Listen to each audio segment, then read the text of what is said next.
eu estou falando do Kierkegaard, dos estágios, é ele que inventou, não fui eu. Né? Não foi outro filósofo, foi ele. Né? O que ele diz é o seguinte: tentamos escapar da angústia através de 3 estágios. Que na verdade são 4, como os mosqueteiros. São 3, mas são 4. Né? Mas vocês vão ver que são 4. O primeiro é o estético, que ele chama de Dom Juanismo.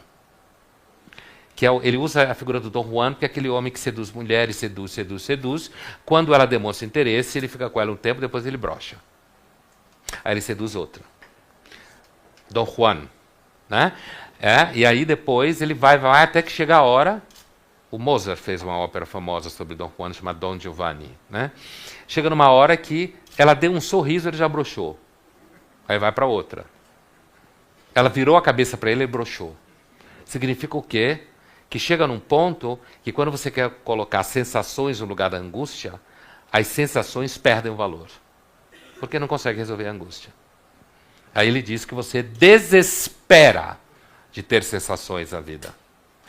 Quando você escolhe ou acha que você vai ser uma pessoa super ética nos afetos, agora passei para o estágio ético, né? Todo momento conceitual, tá? Então, assim, quando você acha que você vai ser uma pessoa completamente ética na vida, uma pessoa super correta, não vai dar certo. Não vai dar certo por quê? Primeiro, você não vai conseguir ser correto. Você vai sofrer 2 vezes, uma tentando ser correto e a segunda fracassando diante da própria autoimagem. Né? Você vai complicar enormemente sua vida. Você vai ter que mentir muito para você. Né? Ninguém consegue viver kantianamente. Kierkegaard está falando para o Kant isso aqui. Mas isso é uma outra história. Né? Então, assim, o resultado é que você vai desesperar de você ser uma pessoa, buscar ser uma pessoa menos ruim. Que faz sentido você não buscar não ser uma pessoa. Não se trata de fazer um discurso sadiano, certo? Vamos massacrar, torturar, violentar, estuprar, amarrar, tipo Sade. Filosofia da Alcova, né? Infortúnios da Virtude, né? Justine ou Infortúnios da Virtude. Não é essa a discussão que o Kierkegaard faz. Mas ele quer dizer que quando você quer, vou usar uma expressão da psicanálise, tamponar a angústia, tapar a angústia, certo? Com sensações, pulando em vulcões, atravessando o mundo de bicicleta, conhecendo praias que ninguém nunca esteve, ou indo ao fim do mundo se você for um terraplanista. Né? Você acha que você vai chegar até o fim do mundo. Né? Meu Deus, Galileu, Copérnico, esses caras nunca imaginaram que um dia a Inquisição ia voltar. Né? Mas tudo bem. Né? Então, assim, para chegando no fim do mundo buscando sensações, não vai dar. A angústia vai aparecer em você lá. Por quê? Porque angústia. Por que angústia? Porque nós somos seres humanos que nos descolamos de certos esquemas de significado. A sociedade avança não no sentido que está ficando melhorando. Ela anda para frente. Não tem como voltar para trás. Né? Não adianta querer buscar recuperar a família brasileira dos anos 50. Primeiro porque não existe a família brasileira dos anos 50. Não existe, nunca existiu. Né? Aliás, o Nelson Rodrigues mostrou muito bem isso. Nos anos 50, 60, 70. Né? Tem que andar para trás. Né? Não tem como voltar para trás. É claro que você pode andar evitando certos abismos. Né? Mas não tem como andar para trás. Mas não vai adiantar. A angústia não vai desaparecer. Por quê? Porque nós somos seres, segundo o Kierkegaard. E é importante esse autor, quer dizer, ele não é um dinamarquês doido que estava bêbado escrevendo, né? Por causa do frio. Né? Ele é alguém que sacou uma questão, que é essa questão de um certo sentimento de desorientação, dificuldade de estabelecer valores, desorientação com relação a objetivos, propósitos. Qual é o propósito da vida? Ganhar dinheiro. Não dá só esse propósito. Quando você ganha muito dinheiro, até parece que é propósito. Né? Mas, assim, a fórmula que nos oferecem hoje, ela produz uma série de sintomas. Mal-estar de todos os tipos, que eu estou apresentando para vocês alguns deles aqui. No ético, a mesma coisa. Você acha que você vai ser uma pessoa super honesta, você fracassa nisso, você desespera da ética, assim como você desespera do mundo dos afetos. A melhor forma de você achar que não vale a pena amar ninguém é achar que você vai amar uma pessoa sendo boa o tempo todo, sendo correta o tempo inteiro, fazendo só o que é certo. É a melhor forma de você destruir qualquer relacionamento. É o tempo inteiro você achar que você vai... Imagina isso no âmbito das relações sexuais, né? Assim, imagina se você respeitar uma pessoa sexualmente a vida inteira, você não faz nada com ela. Aliás, parte do desejo sexual passa pela ideia de que você atravessou o samba em algum momento. Eu sei que precisa ensinar isso hoje em dia, né? Você precisa falar disso, trazer isso à tona, né? A última área do significado, segundo Kierkegaard, é o que ele chama de estágio religioso. Então, busca das sensações, busca de uma vida correta, ética, rígida, e busca de pertencimento a uma doutrina religiosa, né? Essa, assim, vocês vão ter tempo de conversar um pouco com o Ed sobre isso daqui umas 2 semanas, mas essa, assim, religião sempre ofereceu significado, como eu falava no começo, né? E, assim, o Kierkegaard vai dizer o seguinte: olha, se você acha que você não vai ter angústia, e ele era teólogo e pastor, hein? Certo? Kierkegaard, né? Então, assim, era um pastor meio vagabundo, bebia demais e tal. Mas às vezes, não dizem por aí que só os pecadores virão a Deus? Então, só quem bebe demais ou faz alguma coisa errada demais pode entrar no paraíso, de repente, né? Mas assim, sem entrar no mérito religioso enquanto tal, ele vai dizer, olha, se você entrar numa comunidade doutrinária, não vai resolver sua angústia. Por quê? Porque você vai perceber que dentro da comunidade doutrinária, o inferno está lá do mesmo jeito. Fracassos, mentiras, hipocrisias, pessoas mais assim, menos assado, né? Humano demasiado humano, como diria o Nietzsche, certo? Então, o que vai acontecer com você? Você vai desesperar da vida religiosa. Perder a fé, né? Então, você vai desesperar de uma vida com prazer e sensações, se você achar que isso resolve e é significado para a vida. Você vai desesperar da ética, se você achar que você vai conseguir ser uma pessoa plenamente correta o tempo todo. E você vai desesperar da fé doutrinária religiosa, da articulação da vida religiosa numa comunidade, como se fala, porque se você achar que ali é uma igreja de santos, como se falava no começo do cristianismo, né? Interessante porque Santo Agostinho, filósofo que eu já li e leio bastante, ele tem um pau ali no dado momento, né? Santo Agostinho, agora eu fui lá para trás. Mas hoje é sexta-feira à noite, a gente pode fazer maldade. Então, assim, ele entre século IV e V, né? Fui lá para trás. Então, assim, o Santo Agostinho teve um pau com os caras chamados donatistas, momento teológico, né? Que eram uns cristãos assim meio loucos, que perseguiam cristãos que haviam mentido sobre, dado uma de Pedro básico, mentido sobre Jesus com medo do momento de perseguição. E os donatistas afirmaram que todo mundo que negou o cristianismo, com medo da perseguição romana naquele momento, não podia voltar à igreja. E eles queriam fazer uma igreja de santos, como se fala. E o Agostinho vai defender a ideia que a igreja é uma igreja de pecadores, não é um bordel, né? Apesar que o Agostinho é famoso por dizer, Deus me dá a castidade, mas não hoje. É sexta-feira.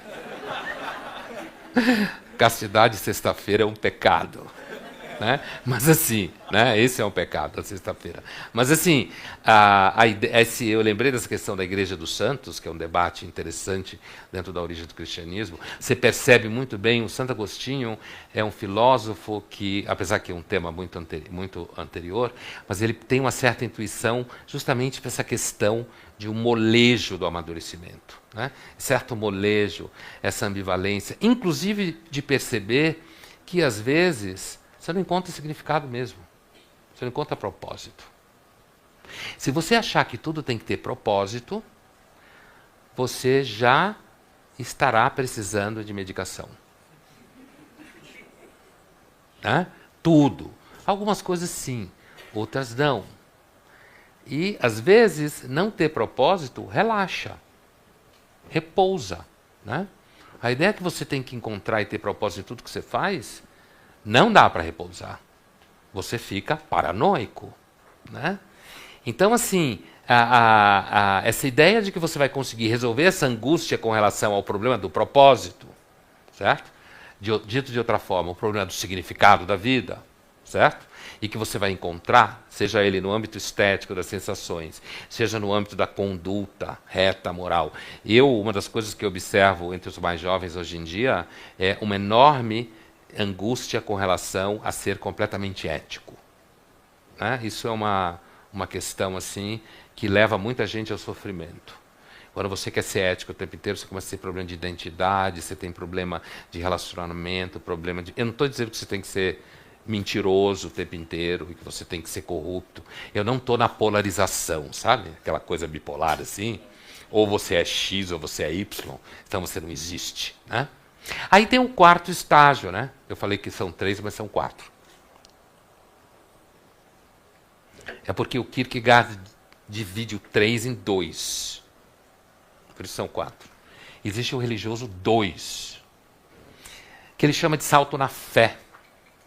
Mas no nosso âmbito aqui, da nossa discussão, eu diria que esse último estágio é um estágio mais relacionado a você, justamente como eu dizia antes, dava o exemplo, agora eu vou dar o conceito, é a possibilidade de você entender que a angústia não vai passar. Ela não tem cura. Ela não tem solução. Nunca vai acabar. Quando você olhar para cá, fugindo, ela vai aparecer aqui. Não significa que o tempo inteiro, não significa que você tem que fazer sexo com ela porque você é super descolado. Não é isso. Né? Não é isso. Né? Mas assim, significa, a ideia do Kierkegaard é que assim, o salto na fé que ele fala, o salto na fé que existe um Deus, ele é teólogo, né? E de que esse Deus não está necessariamente no âmbito doutrinário institucional. Essa é uma outra discussão que vai para o âmbito espiritual enquanto tal, que eu não vou explorar hoje. Né? Mas é a ideia de que a única forma de você lidar com a angústia é saber que a angústia é você. É a nossa substância. Né?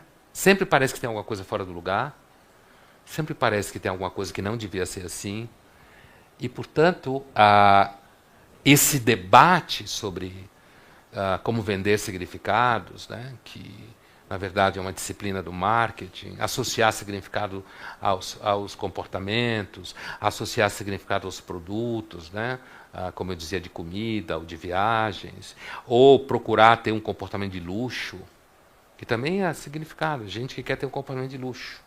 Comportamento de luxo é você não desejar muita coisa, não procurar muita coisa, é ir de pijama no Iguatemi, por exemplo. Isso é um comportamento de luxo. No mercado de luxo, quem se veste chique, põe salto alto para ir no Iguatemi, está perdido. Você no Iguatemi, você vai de pijama. Por quê? Porque é só uma terça-feira na sua vida. Não é um sábado. Entendeu? É só uma terça. É um dia banal. Você vai lá comer alguma coisa, comprar alguma coisa besta. Como uma bolsa Louis Vuitton. Uma Prada. Né? Uma coisa besta que você faz qualquer dia. E aí você vai de pijama, de chinelo, né? Com aquela cara de bode, que é a cara chique, sabe? Bode, tédio. Por quê? Porque tem tudo que tem no mundo, então está sempre entediado. Está sempre olhando para um horizonte, assim. Né? Essa é a cara chique. Que tem também o âmbito do comportamento de luxo como significado. Né? Então, assim, você tem aí toda a gama de produtos que você pode vender, seja no âmbito de sensação, no âmbito ético, no âmbito religioso. E a ideia, fechando para ouvir as perguntas de vocês, assim, a ideia, pelo menos a ideia que eu tento passar para vocês, e é um pouco que anima a conversa de toda a série, inspirado nessa ideia do salto que fala o Kierkegaard, é a ideia de que a angústia não vai passar. E se você quiser resolvê-la com algum significado fake, né, do tipo acreditar que você é a pessoa do Instagram, de fato, né, acreditar que você consegue editar a sua vida afetiva, a sua vida emocional, né? Você conseguir acreditar que você não está morrendo de medo porque a inteligência artificial vai tomar seu emprego, porque alguns ela vai, né? Ela vai tomar. E assim, certos empregos que lidam com dados, o que a gente chama de revolução cognitiva, né? Ela vai tomar e a gente vai ter que se virar com isso. Vai ter que inventar modos de viver com esse negócio, porque ao mesmo tempo a gente vai adorar ela. Quem consegue viver sem Waze? Você confia mais em você? Eu não confio mais em mim. Mas eu não confio em mim numa série de coisas, né? Eu não confio mais em mim do que no Waze. Entre eu e o Waze, eu prefiro o Waze. Ele às vezes dá pau, mas eu dou mais pau do que ele. Certo? E o Waze é uma inteligência artificial banal, que fala com você. No Brasil tem uma chamada Alessandra. É o nome dela. Diz para onde entrar, as ruas. É aquela obsessiva que fala o nome da rua, quantos metros está, que número que é, onde que tem um policial, onde que tem um buraco. Ela fala tudo para você. Né? Ela cuida de você absolutamente. O nome dela é Alessandra, daquele algoritmo. Né? Então, assim, daquela voz lá. O algoritmo é o Waze como um todo. Então, assim, caros irmãos, eu espero que tenha ficado claro para vocês essa ideia, que assim, o mundo contemporâneo repleto de adultos infantis. Esses adultos infantis, nesse universo, serão adultos que acabam comprando significados que são meio fracos e meio fakes, quando, na verdade, o amadurecimento estaria mais, é uma hipótese, todo mundo é obrigado a acreditar nisso, né?